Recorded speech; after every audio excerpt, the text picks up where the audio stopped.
How did you find the right balance between honoring the courage of those present at the Taj Mahal Palace Hotel and depicting the horror of the Mumbai attacks?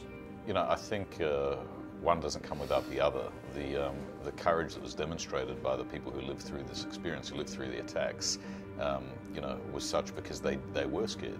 They did have fear, but it was despite that fear, you know, that they acted the way that they did. And you know, they're not action heroes. They're you know, they're real people, and they were courageous and heroic without ever throwing a punch, without ever firing a gun. It was what I saw during those 72 hours on television.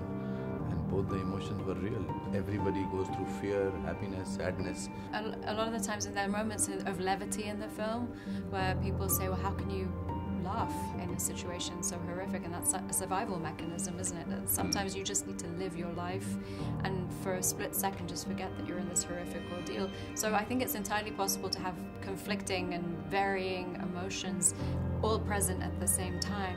In the sequences, I remember Anthony telling us, oh, it's the third day, it's 42 hours have passed, so you're more tired, but yet more alive, and all those things, because I'm sure 72 hours, even though you're fighting and you're fearful, but you're also a human being feeling exhausting, tired, emotion, wanting to give up, but you don't, and that's how you find your heroes.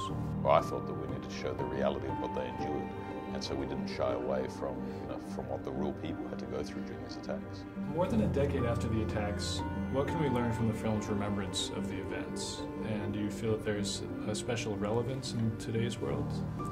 I think, unfortunately, yes, there's a relevance because we live in the world we live in, and unfortunately we haven't found a way to stop creating or such chaos and wreaking such havoc on each other. And I think the message of the film is one of unity and resilience of the human spirit and overcoming our differences, letting those differences melt away so that we can survive. So whatever they may be, socioeconomic divides, religious, racial, ethnic, lingual, any kind of differences that we have, if we can overcome those and reach each other enough to be able to overcome and survive, what a beautiful and hopeful message that is for a film to convey. That's not a very great way to discover, but we discover that the world cares. The love is more dominant than hatred.